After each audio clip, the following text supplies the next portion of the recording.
Have we forgotten the love Nabi sallallahu alaihi wasallam had for this ummah? Have we forgotten the love Nabi sallallahu alaihi wasallam had for you and I? Have we forgotten the worry and concern Nabi sallallahu alaihi wasallam had for this ummah, had for you and I? Have we forgotten the favors and blessings we were showered with because of Nabi sallallahu alaihi wasallam? Have we forgotten the wounds that were inflicted on the person of Rasulullah sallallahu alaihi wasallam because of this ummah, because of you and I? Have we forgotten the blood that came out of the blessed body of Rasulullah sallallahu alaihi wasallam because of this ummah? Have we forgotten the tears that rolled down Nabi sallallahu alaihi wasallam's eyes and the tears he sallallahu alaihi wasallam shed because of this ummah? Today we have forgotten the teachings of Rasulullah sallallahu alaihi wasallam. Today we neglect the teachings of Rasulullah sallallahu alaihi wasallam. Today we have no value for Rasulullah sallallahu alaihi wasallam. We have no value for his sunnah. My brothers, today we neglect the rights of Rasulullah sallallahu alaihi wasallam. I ask you, did Nabi sallallahu alaihi wasallam ever forget you once? Did he sallallahu alaihi wasallam ever neglect this ummah? Did he sallallahu alaihi wasallam ever neglect the rights of this ummah? My brothers, today we neglect Nabi sallallahu alaihi wasallam and we do not fulfill the rights of Rasulullah sallallahu alaihi wasallam. Not once did he sallallahu alaihi wasallam ever forget this ummah. Not once did he sallallahu alaihi wasallam neglect the rights of this ummah. My brothers, you spend the night with your families, you spend the night with your wife and children. Nabi sallallahu alaihi wasallam used to spend the night worrying and crying about you. Nabi sallallahu alaihi wasallam is in sajda, tears are flowing from his eyes. He's in prostration, tears are rolling down his cheeks. My brothers, and he stays in this position all night. There is only one verse of the Quran flowing from the blessed lips of Rasulullah. He is praying, "O Allah, in tu'adhibhum fa innahum ibaduk, wa in taghfir lahum fa innaka antal azizul hakim." O Allah, if you punish my ummah, O Allah, they are your servants. O Allah, they are your slaves. Wa in taghfir lahum, O Allah, if you forgive my ummah, and you can so easily forgive them, O Allah, you are the Ghafoor, you are the Rahim, you are the Arhamur Rahimin, you are the most merciful and most kind. O Allah, if you forgive them, you are the Almighty, you are the All-Wise.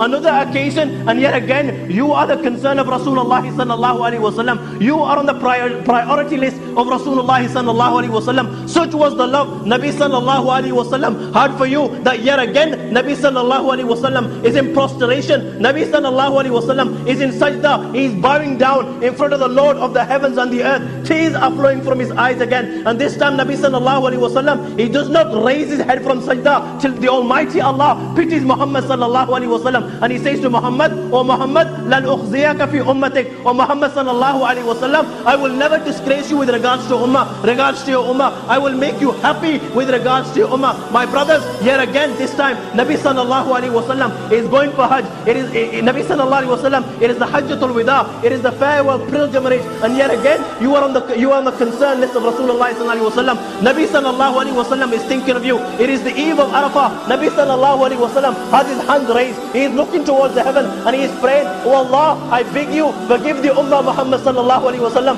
O Allah, forgive all the sins of the ummah Muhammad Rasulullah salawatullahi wa salamu alayhi." The prayer is answered, "O Muhammad sallallahu alaihi wasallam, we will forgive all the sins of your ummah except for the hukuk al-ibad, except for the rights of man." Such was the love Nabi sallallahu alaihi wasallam had for you, O Muslims, that Nabi sallallahu alaihi wasallam is not satisfied. Yet again he raises his hand, "O Allah, I beg you, forgive the rights of the people, forgive the hukuk al-ibad. O Allah, if you wish to forgive the hukuk al-ibad, you can do so. You are the Arhamur Rahimin, you are the most merciful, you are the most kind. O Allah, forgive the oppressor and forgive the oppressed one by giving him Jannah, by giving him Jannat al-Firdaus." My brothers, comes Battle of Badr, and yet again you are on the concern list of Rasulullah. Nabi sallallahu alaihi wasallam does not forget you for 1 second. Such is the state of the ummah, my brothers, that the ummah, such is the state of the ummah, that they are only 313, a mere 313. They are barefooted, they have no shoes to wear, they are hungry, they are thirsty, they are tired, they have never fought before. The Muslims have never fought before this. My brothers, they have no weapons. Some are carrying broken sticks, some are carrying broken spades, and today the Muslims are going to fight the superpower of the time. The odds are that the Muslims will be defeated today. The odds are the Muslims will be wiped from the face of the earth. The odds are today nobody will say Allah. Nobody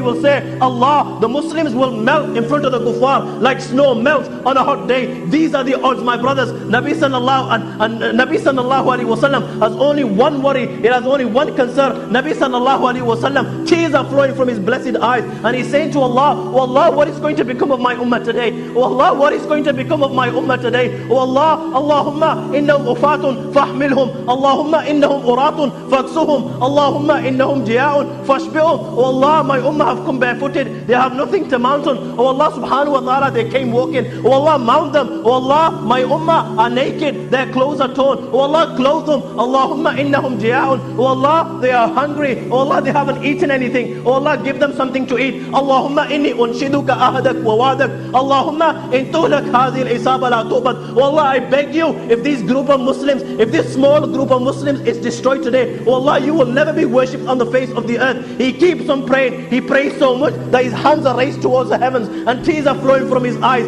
He keeps on praying so much that his cloak falls off. Abu Bakr radiallahu ta'ala anhu, on seeing this pitiable condition of Rasulullah sallallahu alaihi wasallam, comes and clings onto Rasulullah. He puts the shawl back on Rasulullah sallallahu alaihi wasallam. Ya Rasulullah sallallahu alaihi wasallam, I beg you, this is enough. You have cried enough to Allah subhanahu wa ta'ala. You have cried enough. Allah will accept your prayer. Allah will honor your prayer. My brothers, when did Nabi sallallahu alaihi wasallam ever forget you? That today you have forgotten Rasulullah sallallahu alaihi wasallam. Even when Allah honored our Nabi sallallahu alaihi wasallam, that Allah called him to the heavens. He called him to the heavens. He honored him, and Allah conversed with Muhammad Rasulullah sallallahu wasalamu alayhi. Yet again, you were on the priority list of Rasulullah sallallahu alaihi wasallam. Nabi sallallahu alaihi wasallam has only one concern. He is saying to Allah, oh Allah, you've honored Muhammad by calling him to the heavens. What are you going to give to his ummah? Oh Allah, what about your ummah? And it is there the gift of salah is received for the ummah. My brothers, when did Nabi sallallahu alaihi wasallam forget us that today we are neglecting the rights of Rasulullah? What were we? What was our status in history? We were nothing. We were zilch. My brothers, we were not even worthy of mention. We were in the depths of darkness. We were in the depths of kufr. We were in the depths of ignorance. Our forefathers were idol worshippers. Our forefathers would worship the stars. Our forefathers would worship the moon. They would worship trees. They would worship stones. My brothers, they would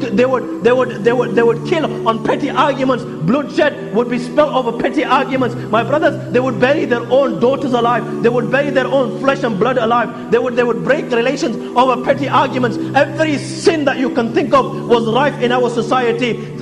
Adultery was rife amongst them. Gambling was rife amongst them. Every sin that you can think of was rife amongst them. The Almighty Allah showed mercy on our forefathers, showed mercy on us, who was tabakum, and Allah the Almighty Himself chose us to become the Ummah Muhammad Rasulullah wa sammakum al-Muslimin. And Allah honored us by calling us Muslims. Then Allah subhanahu wa ta'ala gave us such a status that the Quran praises us, and the Quran will keep on praising us till the day of judgment. Open the book of Allah and you will see the Quran is saying to you, O Ummah Muhammad, you do not recognize your status. The Quran is saying, Kuntum khayra ummatin ukhrijat linnas ta'muruna bil ma'ruf wa tanhawna 'anil munkar wa tu'minuna billah. O Ummah Muhammad sallallahu alaihi wasallam, you are the best people ever raised for mankind. The Quran is saying this to you, and we do not value this. Then Allah subhanahu wa ta'ala, because of this prophet, because of Muhammad sallallahu alaihi wasallam, showered us with such blessings that the Almighty Allah subhanahu wa ta'ala has